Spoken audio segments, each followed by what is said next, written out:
How to find money during quarantine. Yeah, so, I got to think a lot of people during quarantine have been trying to find things to do. They've been stuck at the houses. They can't go about their normal day to day. So why not come up with like a new hobby, a new thing? And in true money guy fashion, what's a better hobby than going and finding free money, right? Yeah, this one's kind of self-reflective, Bo, in a lot of ways. Rebe asked me, she goes, what are we going to do to kind of prime the pump while we're getting questions put into the queue? And I said, well, if I'm any indicator of everybody else in America, my wife has ripped out every closet in our house trying to organize it, which is good because when we talk about free money, one of the things is we're going to be talking about donations and Sure. how you can turn that into free money. But Yep. also, I think a lot of us are at home now looking at our houses, noticing the warts of our houses and thinking about home improvements or renovations we should be doing. Not if you live in a brand new house you just moved into like 3 months ago. Well, you definitely hashtag winning on totally sticking the landing of when you move into a new house during a downturn. You probably use this time to organize That's everything. exactly right. Finish unpacking But boxes. a lot of people in my neighborhood are redoing pantries. They're having, like, there's a gentleman coming around doing renovation Sure. projects on back decks and so forth. And, it's kind of one of those peer pressure things. My wife has even started talking about these type of things. Sure. So let's kind of go a little deeper. And first, let's tap into, have we seen that this is a common trend that's going on right now? And the research shows that, yes, more people are talking about home improvements and renovations. It's doubled, essentially, during quarantine. Yeah, you can kind of see this is a trend line of how often the mention of doing a home remodel or home renovation happens out on social media. And I think they pull from a couple different social media sources. And you can see, yeah, it's been trending up over time, but man, it's like something happened around the February, March timeline that it just skyrocketed. So this is obviously on people's minds. We could have probably put this with the slide with how much fuel consumption for the airline Yeah, industry no is kidding. way down. But people are at home right now. And if you're clearing the clutter like my wife is, one of the things, we've used this on previous shows, if you are going to clean out a lot of stuff and you're going to be making donations, why not turn those donations into cash for yourself? So we wanted to, a lot of times you're trying to figure out, how do I value the furniture Sure. or the clothing or the household items that I have? So we've used this before and we want to kind of share it again. Goodwill as well as Salvation Army both have some valuation guides that we've kind of put a screenshot here, and then I'll ask Rebe. I've even put some links out there that maybe she can share with you guys as well. This is what I love about this. Now, Brian, I don't know if you struggle with this or not, but I sometimes become emotionally attached to the things that I've bought because I know how much I spent on those, or I get emotionally attached to how much utility that thing provided in my life. So when it's time for me to donate it, I don't know that I always apply the most accurate value to it. I think it's Right. probably worth more to me than what I'm supposed to be claiming. So what I love about this is it takes a lot of the emotion out of it. It just makes it nice, clean, easy. Here's how much that jacket that you wore on your first date 15 years ago is actually worth. And it also gives you unstable ground in case the IRS ever asks you about it. Another thing I want to throw out there is I've walked around my house, and one of my biggest pet peeves is years ago, to save money on utilities as well as just to have be a better person on how things in energy expense. Sure. I put LED bulbs everywhere. Every light bulb. And I was pretty excited about these LED bulbs because they said they were going to last for like 12 to 15 years.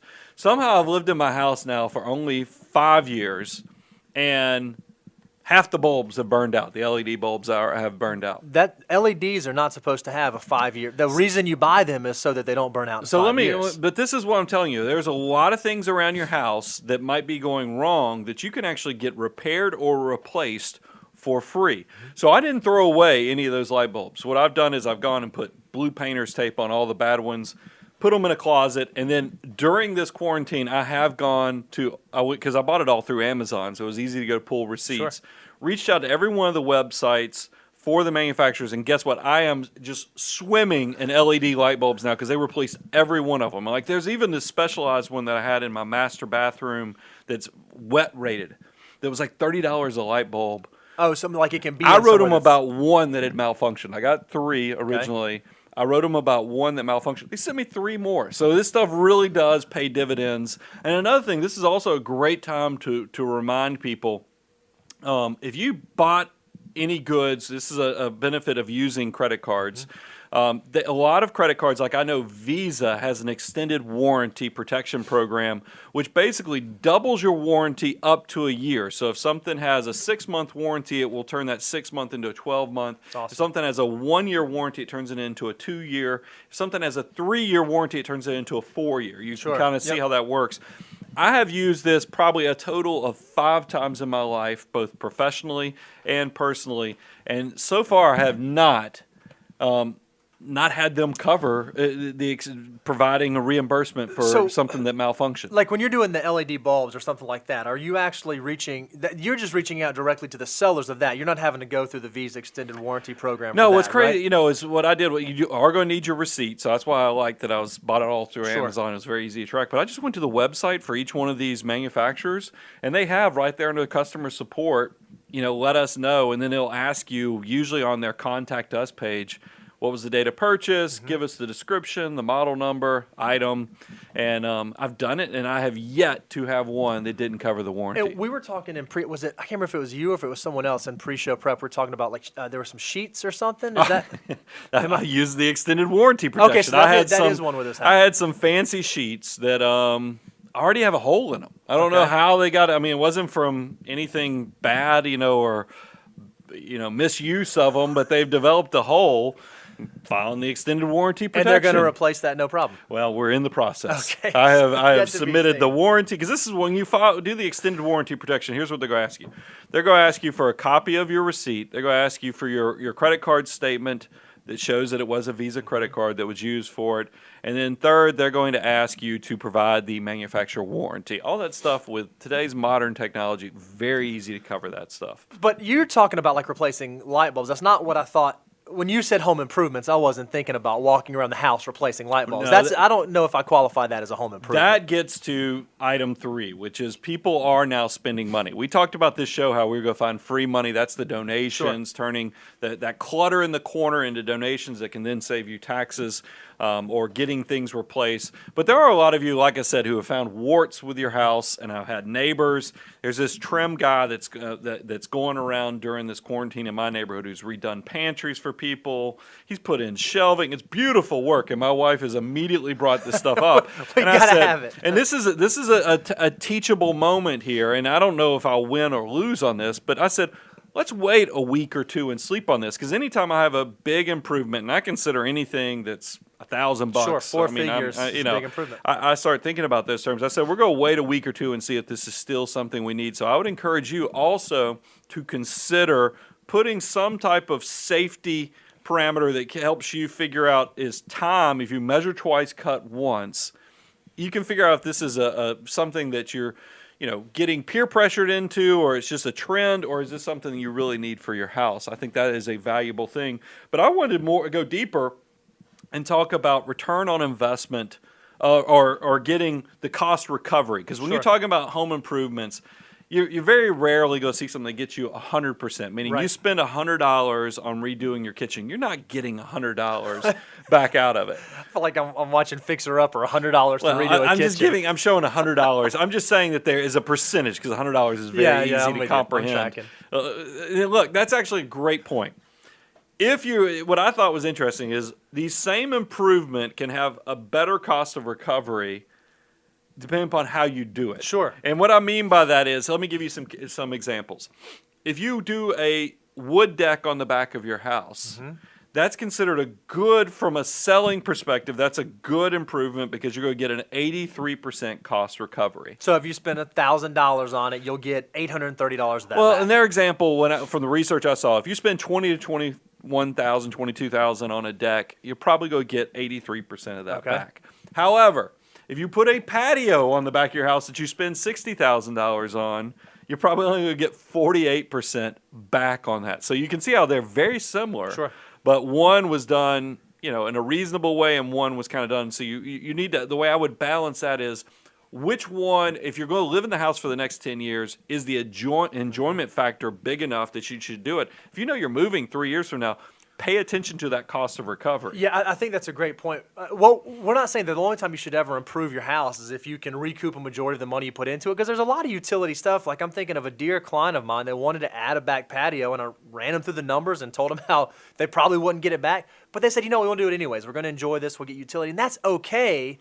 Just make sure you don't trick yourself into believing it's something it's not, that it really isn't. By the way, I did just mix up two numbers. I want to make sure so people don't go out there and put a Mac Daddy deck on and think they're getting all of it. The deck edition amount was considered modest or reasonable when it was like $8,000 to $10,000, not 20 to 22. Okay. Because I just call it the dyslexia that I struggle through, but I imposed a row there because modest kitchen repairs was 20 to 22,000, and that you're going to get approximately 81% recovery. Got it. A big extravagant kitchen Like full upgrade, remodel. like you spend $100,000 on your kitchen, you're probably not going to get. You're going to get like 50 cents on the dollar Got it. on that. So I want to make sure I correct that because I didn't want somebody going, heck, I was only planning on spending $8,000 on the deck, but after I heard the Money Guy team talk about $22,000, I'll get 81%. To make sure we correct that. And then the last thing, this is kind of sad to me because, Bo, you said it when we were talking about this before we went to record. It's the invisible improvements, which are probably some of the most important ones. Sure. That's where you're talking about your heating and air system, your water heater, your septic system. Those things you would think you want that to be in the best functioning ability. But when you go to sell the house, unfortunately, people kind of just count on that stuff to be working. You don't get your money back on it Yeah, it's so funny to me. The thing that we always do when we sell houses or when you always buy houses, you always wanted to put like a fresh coat of paint on there, and that's wonderful and you love it. But in my mind, the paint, I'd rather make sure the critical systems are functioning, and I'd rather you like shore that up. But that's just not the way the industry works. So. Well, look, I sold a house last year, and I know the way you get around that because we had an AC unit that was going on its second decade. And the seller asked about it. We said, well, we'll just slap a home warranty on there for a year or two. And that stuff's so affordable that I think that's why people just assume that you can Band-Aid it and get through it. But I do think it's worth repeating. Measure twice, cut once. Make sure that this home improvement, because this quarantine will end. I mean, we're already starting to see some governors that are opening up their states in the next few weeks. So just make sure this is something that will truly serve you long term and is not just a trend because we're all stuck looking at the warts in our house. So let's kind of pivot now and do some question and answer sessions. All right, so yeah, let's see what is on your guys' mind and see how we can be a resource for you. Okay, here's one from Kim's. This is a great one. It says, "Hey, what's the best way to bridge the gap between easy indexes / target date funds and needing to work with an advisor? How do you differentiate between the two, and when is one right and when is a different one right?" I think this is, and I was actually surprised because we had an index show go out. It was kind of our first wading back into normal content during this COVID-19 period, Bo. And I was kind of surprised that we got one comment from somebody that said, "Wow, when did the money guys start liking index funds?" And I was like, Why does everybody assume that all financial advisors hate index funds? I know that is the perception, but I would answer, and who asked the question again? It's from Kim's. So Kim's, I would say that you don't have to differentiate those things. I think a good advisor, a fiduciary advisor who has a legal obligation to act in your best interest, can actually bridge the two things. There's nothing wrong with you having an index fund while you're self-managing or do-it-yourself or even a target retirement index fund. And then when you start working with an advisor, they should also probably use index funds. From a lot of the research we detailed in our index show. Now, there is a difference. I will tell you, because I think this is what Kim's is also applying to.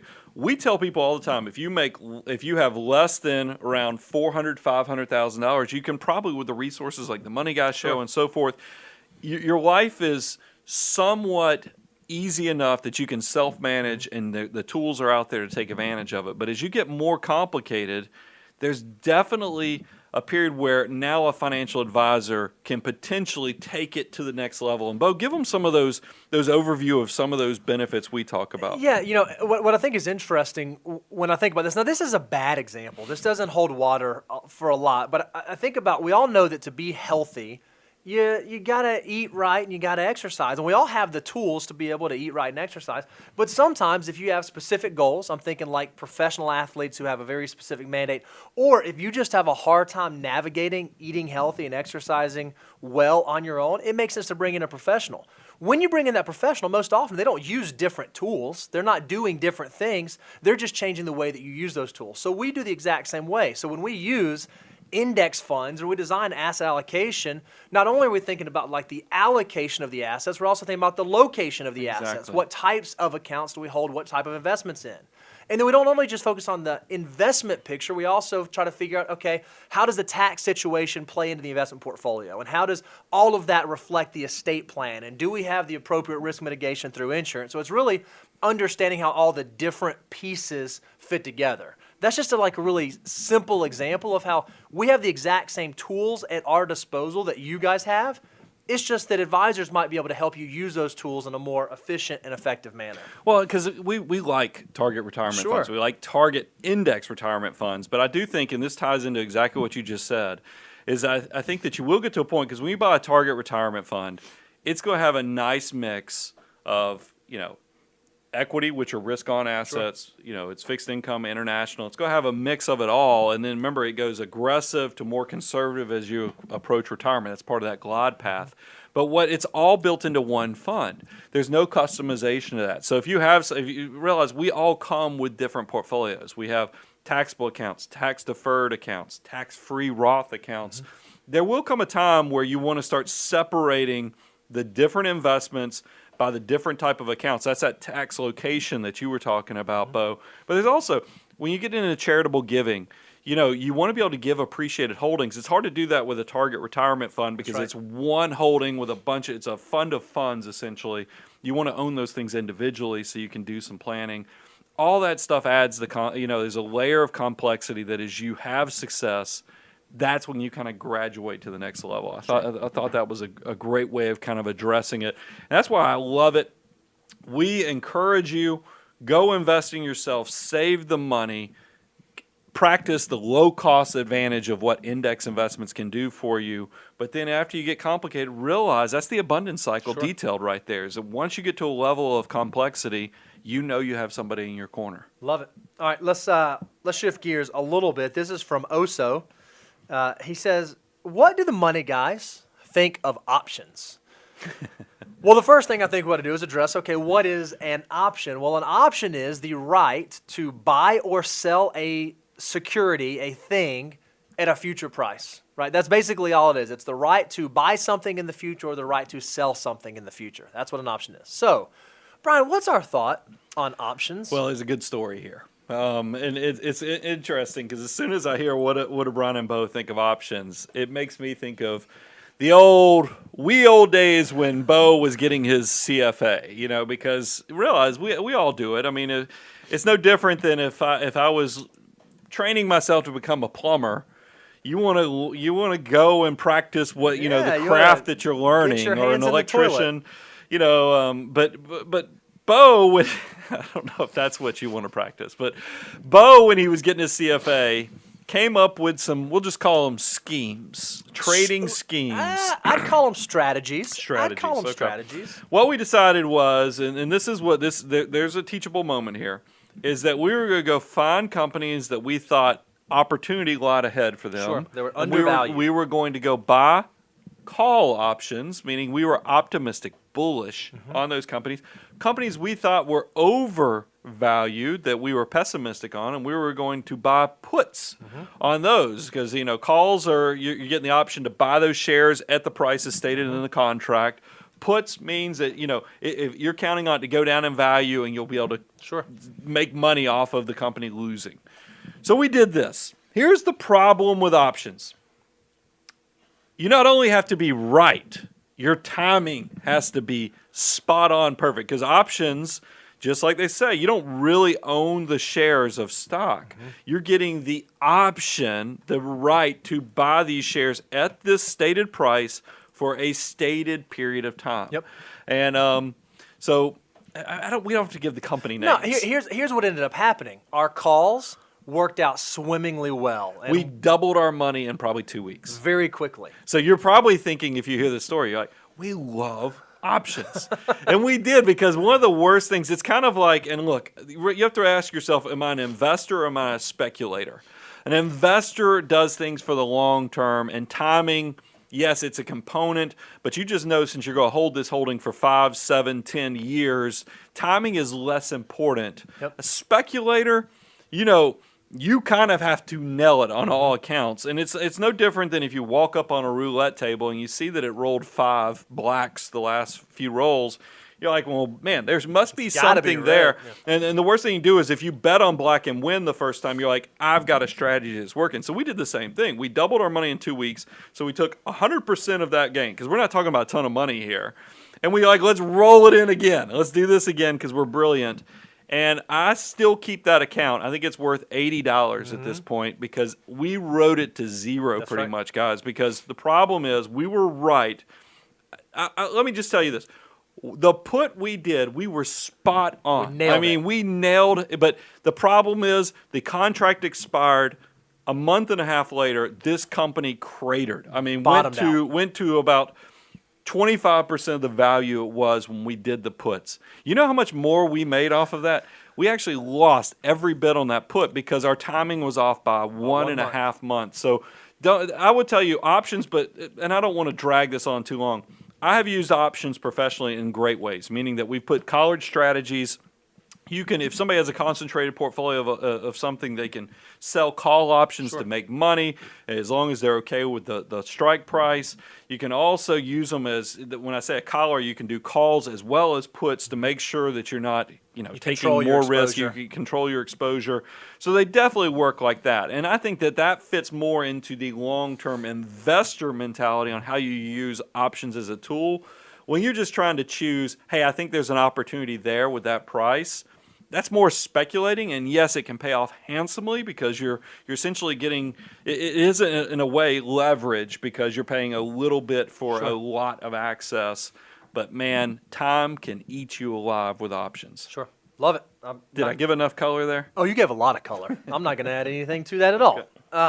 Okay, this one is a little personal finance related. I like this. This is from Tim. He said, should I include additional items in a net worth statement other than the usual assets and liabilities? And he didn't ask this question, but I'm going to tack on to it, and why, because I think it's a great question. So one of the things that I do every single year at the end of the year is I prepare an annual net worth statement, and I do list all of the common assets, investment accounts, retirement accounts, home, that sort of thing. And I do all the normal liabilities, mortgage or auto loan or whatever the case may be.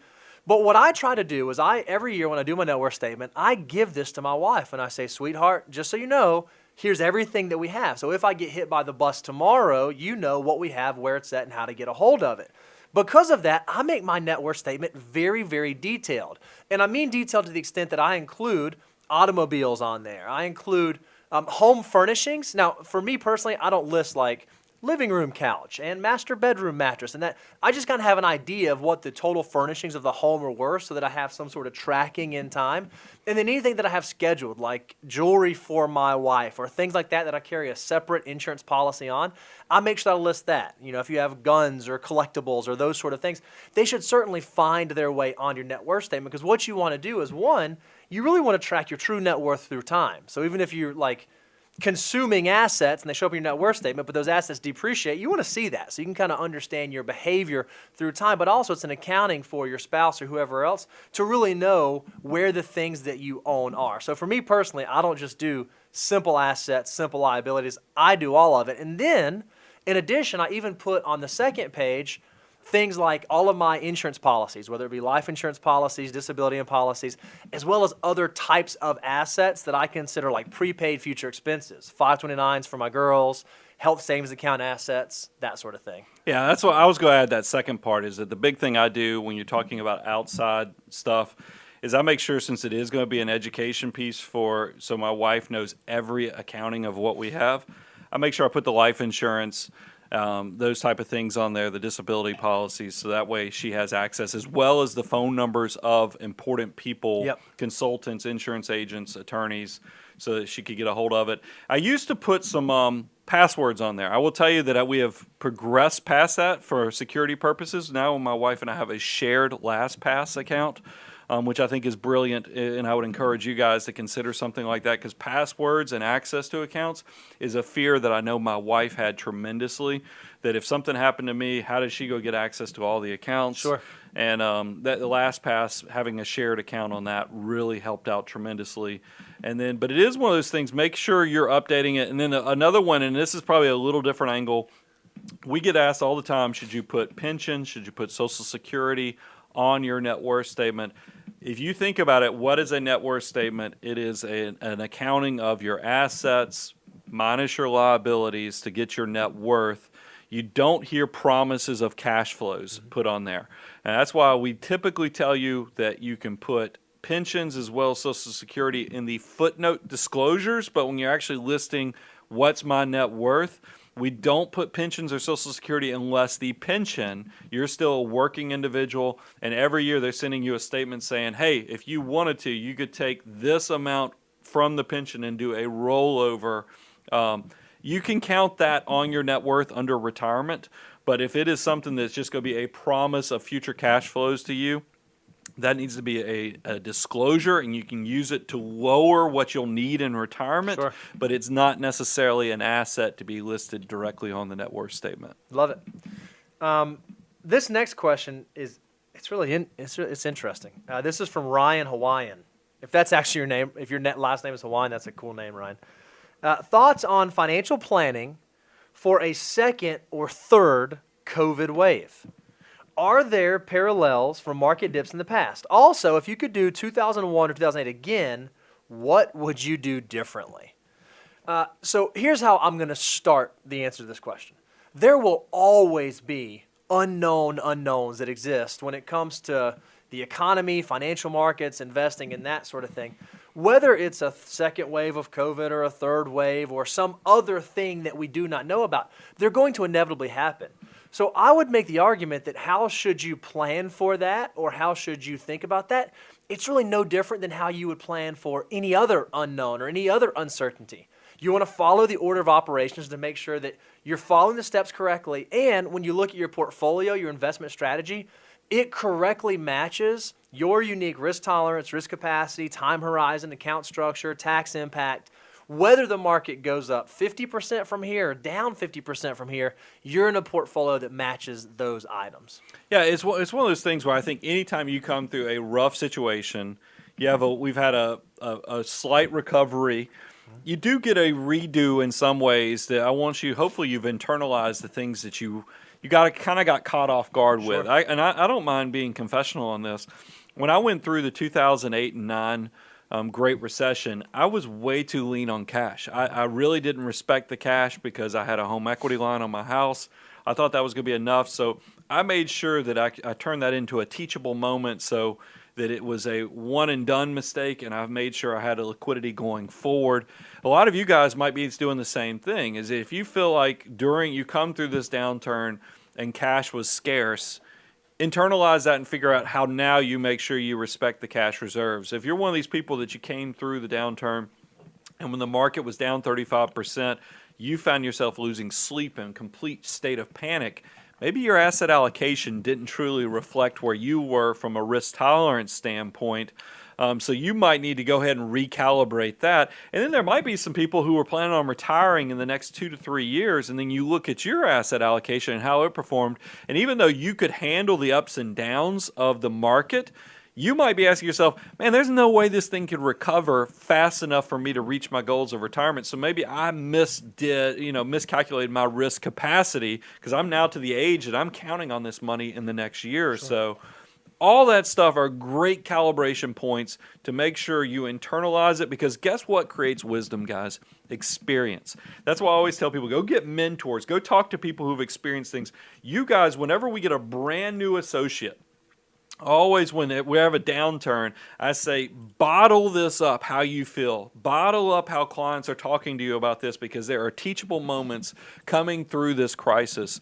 And I think the same thing could be said, because we don't know if we're out of this, but we have had a slight recovery. So maximize the opportunity that this has provided. If you feel like that you didn't do it appropriately, this might be the time to readjust, plan ahead, and then remember, you're not a speculator, you're an investor, so everything you should be doing from an investment standpoint should be thinking 5 to 7 years down the road. 5 to 7 years down the road, this should just be a blip. It shouldn't be something that derails your financial goals. Love it. Okay, let's do this one because I think this is a good one to jump off with. This is from Cherry, and it's a simple question. It's actually a yes or no question, but I have a feeling we're not going to stop at yes or no. Oh, no. So she says, hey, my Roth IRA is in the red now. Yeah. Should I continue to contribute to it? Oh, yeah. I mean, it's in the short term, it's in the red. Sure. But in the long term, because I'm assuming if you're making Roth contributions, you're probably a few years from retirement. I want you to keep is drive through it. I mean, all this stuff is hitting on a show we're actually recording later this afternoon on how you take, you turn defeat into victory. Essentially, is how you take negative stuff. So right now, anybody who is really under 55 years of age and plan on working for another 5 to 7 years, guys, volatility is your strange bedfellow towards success. I mean, it is one of those things that is so bizarro. Can we put that on a t-shirt? Volatility is your strange bedfellow? Well, I mean, it's one of those things. I don't know if that's going to sell a lot, but it is one of those things where I want you to understand volatility has a regenerative function, meaning that just like you prune trees, you prune bushes, the same thing happens to financial assets. So don't let one downturn, because maybe you're new to investing and you're thinking that this is unlike any other time we've ever had. And it is unlike any other time in certain aspects. Sure. But I think financially, I still put myself squarely in the optimist category that humankind will find a way to continue to grow, prosper, and you don't realize, this is what I always tell people about prosperity and growth. The pizza pie that we're all trying to get a piece of, Bo doesn't have to give me a slice of his pizza pie for me to continue to make more money. The pizza pie keeps getting bigger. That's innovation. That's growth. That's what's going on in the economy. That's not going to stop, guys. If you go back, if you think the stock market's high now, wait until you see what it is 10 years from now. Yep. I mean, it really is. That's that Nick Murray quote that everybody talks about. And just go look back at what things were trading at 10 years from now, 20 years ago, and you'll say, why is this? And because realize there's always going to be inflation. There's always going to be things pushing up. This is your opportunity to drive through it and make it out in a better place on the other side. Love it. I'm gonna add just two small things to that, if you'll allow me. So first, you said, my Roth IRA is red now. Should I continue to contribute to it? I'd ask you a question. Do you prefer to buy low and sell high, or buy high and sell low? If you like to buy low and sell high and it's in the red, I think now's probably a pretty decent time to invest. That's the first thing. The second thing is a little more personal, because I've had so many friends who I finally convinced them to make their Roth contribution. And they're like, all right, you know what? I'm going to max out my Roth this year. And then they get burned. And I put it in this 1 year. And you know what? If you put your Roth contribution in 2007 and you look at it in 2009, maybe you don't feel so great about it. Yeah. Or if you put your Roth contribution in the middle of 2018 and you look at it right now, maybe you don't feel so great about it. Keep in mind, though, investing in itself is not the end. It's not the solution. Yeah. It's simply a mechanism through which you get to hold your savings over the long term. So if you're someone who is saving for the future, just like you said, who's building towards retirement, investing and utilizing tools like 401ks and Roths and fill in the blank, those are just great places to park those soldiers so that they can work well for you into the future. So your question is should I continue to contribute to it? Absolutely, because you're basically asking the question is, should I keep saving? Our answer is always yes to that until you get to the point of financial independence where you don't have to be saving anymore. Whether or not you're contributing to your account should have nothing to do with what the outside market is doing. It should be, where are you in your journey towards building to financial independence? If you're not there yet, yes, keep saving. And when the thing turns red, save a little bit more and get a little bit more excited and go after it even harder. We've actually done shows on Bob, the world's worst market investor, type, worst investor, because we took where you could do studies where you take and you buy at the peak right before you have all the upcoming bear markets for really the last 30 or 40 years. Yep. And you'll see, if you just give it enough time, even if you're the worst market timer in history, you'll still come out okay. comes out okay. So just take that in, go and look through our archives. You can find that, and just keep driving through it. I mean, that's the way to do it because you're an investor. This is long term, and Bo nailed it. This is planning for the future. If you haven't had a chance to go out to the website yet, make sure you go out to moneyguide.com. We actually have a resource page out there. We're working on brand new resources as we speak to put out there. You can download them. You can send them to friends. You can tape them up on your mirror. They're just tools that we want you to have to help you take your finances to the next level. So if you haven't gone to the resource page, go to moneyguide.com, sign up, grab the resources, and make sure you're using those. Two house cleaning things. Sure. Because our live audience is here. Y'all been asking us about swag, some merch. Do you know where he's going? No, I mean, well, I just, because we have such a great group of people that watch. We're still in the development stages. I know we want to do something with Respect the Foo. Sure. I know we want to do something with Financial Mutants. If you guys have some ideas, share them with us, right? Go to our Contact Us page. Reach out to us that way and connect because we are trying to ponder because we have used this quarantine to think about vision plan, what we want the next 2 to 3 years to look like, and I think merchandise is going to be part of that. Yep. We're just trying to figure out how we do it appropriately. The second thing I just want to bring up is that we have used this time. Look, it's been scary, guys, straight up scary, and the fact because we have 2019 was a great year for us. We grew rapidly. We added a lot of team members to Abound Wealth and even the Money Guy Show. 2020 was shaping up to do the same thing. We are looking at adding a lot of employees this year as well. Obviously, this COVID-19 thing kind of kicked us in the gut a little bit. It just slowed it down a little bit. It slowed it down, made us measure twice, cut once on things. But we have decided, because this is what's so crazy about business. We have been praying for more office space because of this rapid growth because we're in downtown Franklin. And then once you know it, the offer comes to us, March? This all starts going really horribly sideways, and we're starting to shut down. Everybody's working from home, and that's about time that new office space shows up for us. So we took a leap of faith and took down more space, and we've decided we're going to deliberately try to continue to be optimistic and grow through this. So if anybody's watching this, it's a career changer. Maybe you have because we are looking for something very specific. It's listed on the website. We want somebody 2 to 5 years in the financial space.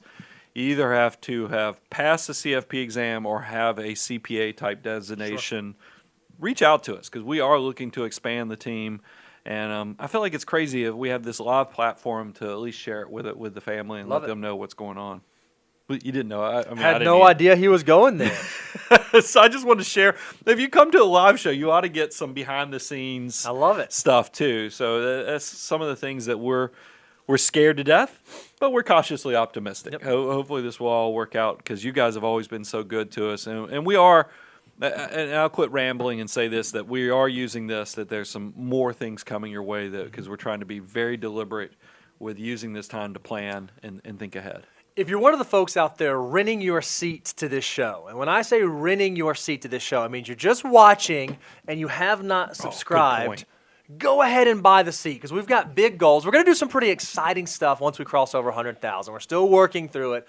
We are coming up very close to 60,000. So if you're out there listening, watching, hearing us, make sure you go to YouTube, subscribe, ring the bell, get the notifications. We're going to keep the content coming your way.